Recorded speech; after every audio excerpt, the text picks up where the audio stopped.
I find something so intimate and inspiring about the cover of darkness. It makes you feel like you can say anything. As a kid, my friends and I loved to see how late we could stay up at a sleepover or at summer camp. And we would just dish on all the super important things that were on our mind at the time. It was especially meaningful when you were wrestling with a deep question, and there were always those questions that would lead to discussions about God or spirituality or faith. I remember chats with youth leaders and camp counselors that were so helpful to me. So many of them, late night musings.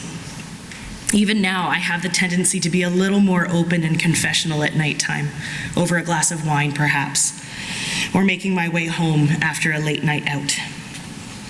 This conversation that we overheard today in the gospel between Jesus and Nicodemus, to me, is a perfect late night talk.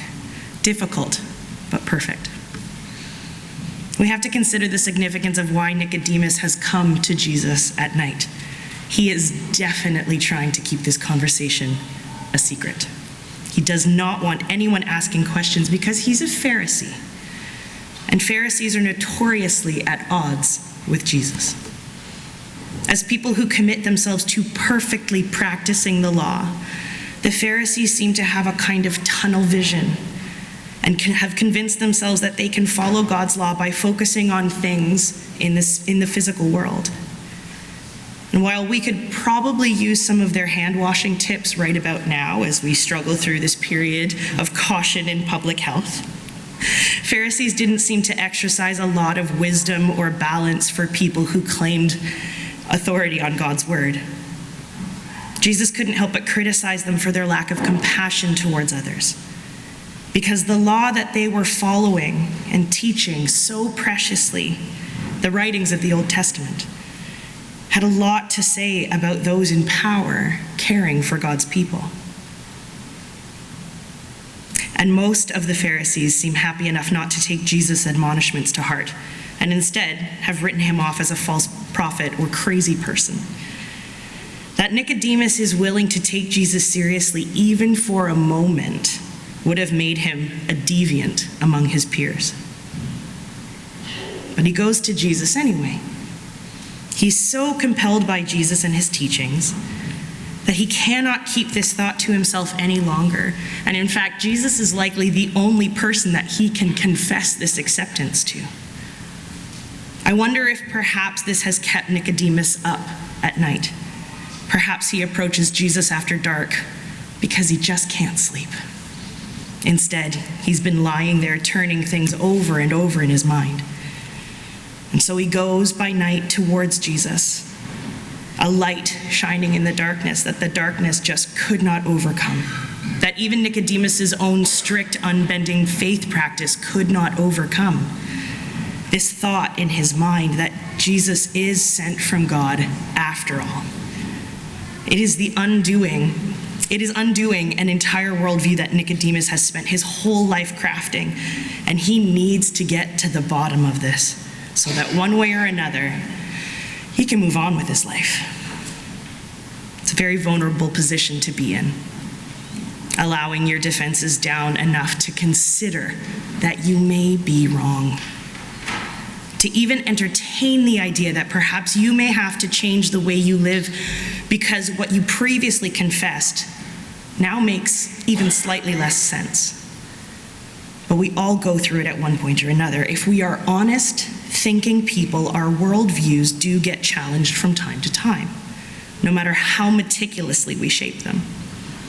And then we are faced with the challenge of dissecting that worldview. We sometimes pull our worldview apart completely, trying to reconfigure everything that we've believed, analyzing each piece to see what still makes sense and what doesn't. There's a name for this. This is your $5 word for the day. Scientists call it disequilibration. It's the coming apart of a worldview or a frame of mind as the result of new information. And what follows is the rebuilding of how we explain the way that we understand everything. The narrative through which we frame life. Sometimes as we do this rebuilding, we find that there are plenty of old beliefs that remain relevant and dependable, but we need to let go of others because they no longer make sense in life in light of the new belief. And sometimes we find that after all that work, that the new belief that started the whole thing actually doesn't hold any water, and we can toss it aside and move on. But either way, it's a lot of work, mental, emotional, and spiritual work to keep reshaping a genuine worldview of integrity. Admitting we might have been wrong, at least for me, is scary.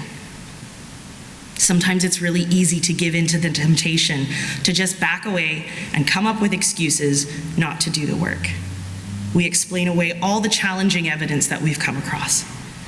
This is what we see Nicodemus doing. He is struggling through this as he hashes it out in this conversation with Jesus. He's the one that started the whole conversation. He is so compelled by what Jesus has done and taught. He really is struggling to accept this paradigm shift that Jesus is challenging him to make. Jesus is asking Nicodemus to push himself further than he ever could have imagined was possible. Nicodemus's mind, however, is stuck in the physical world. This philosophical, this spiritual idea of being born from above, or born again as some translations read, doesn't seem to make any sense to him. He immediately responds to that idea by reverting to a physical protocol. Can anyone enter a second time into his mother's womb and be born? Thankfully, no. He is just dumbstruck. And it's ironic because in order to fathom what Jesus is trying to say to him, Nicodemus has to commit to and endure intensive philosophical and indeed spiritual labor. And Jesus isn't going to go easy on him. The physical world is easy to get stuck in. It is so much easier to talk about and prove and navigate and control things here in the physical world than any other of the facets of our being. The parts of us that are emotional, psychological, or spiritual are extremely hard to even talk about sometimes, let alone have any sense of certainty. But at no point does Jesus ever let us off the hook. He does not allow us to resign ourselves to only the physical world. We need to respond to those deep thoughts that come up as we lay awake in the wee hours of the morning. We need to pursue them and follow where they lead. We have to see how they play out in the daylight, in the physical world. Jesus insists to Nicodemus and to all of us that if we're going to follow him, we need to pursue the spiritual parts of ourselves. God is spirit. If we are created in God's image, then we too by nature are spiritual. And the more we pursue spiritual things, the better we will understand God. And in fact, Jesus says that if we are able to perceive God's kingdom at all, it is a result of being born from above. When he says this to Nicodemus, I think he was paying him a compliment. Nicodemus came to him to ask this question, and then it all just kind of fell apart. Our participation and our ability to understand and see God's kingdom, it's the result of spiritual labor. And laborious really is the word. The spiritual world is hard to pin down, and while we're not to get stuck there, God has at least allowed physical and spiritual things to intersect. The physical world can teach us about the spiritual one. We all know something, at least in small part, about what a woman and her child go through during labor, which reflects the nature and work that we go through tending to our spiritual lives sometimes, leading to the occasional epiphany and hopefully lots of healthy wisdom. And even if we never put a hard hat on, we all know how messy and laborious construction is here in Toronto. What better implication as to what building God's kingdom is like? It is hard work. I think it's important that we take into account how hard Jesus is pushing Nicodemus about this. Because Nicodemus is a spiritual leader. He's not allowed to hide behind the physical barrier or using physical reasoning to justify his sense of righteousness. He's certainly not allowed to use it as a barrier to those seeking spiritual guidance. The physical world is full of iconography that beckons us to think about birth and life, death, cycles, all these completely spiritual things. And icons are supposed to beckon us further than themselves. Icons beckon us and push us towards God. When it solidifies into a barrier, it becomes an idol. Nicodemus needs to understand this. The ones who want to be leaders need to be the ones willing to work the hardest.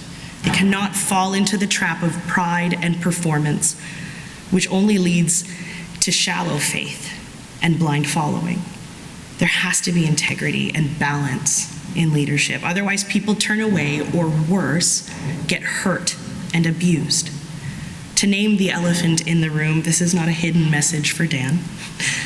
I think you are doing a fantastic job as our spiritual leader. As we grow and as we all experience God's kingdom as a church, we are able to teach one another what we have learned so that we grow together. We are all held accountable for how we lead each other. And in the end, it has to be Jesus that we're truly following anyway. He is the one that provides the best example and teaches us, as we are ready to learn, of this spiritual, godly kingdom that manifests physically in how we treat one another, how we serve one another, and how justice is carried out. And so as we follow Jesus through this Lenten season, may our eyes and hearts be opened to the wisdom of the spiritual lessons that he demonstrates. Jesus is on a difficult path, and we are invited to join him to see and learn some very difficult truths. But just as we walk with those that we love through difficult times, we honor and love Jesus by walking with him towards his ultimate act of love on the cross. Even though it gets darker and darker as we approach Good Friday, may we never turn away in fear or confoundment, because it's on the cross that Jesus proves what he's been saying all along about the spiritual kingdom. The greatest power is in love and service, and it leads us to the rebirth that awakens us, that awaits us. Amen.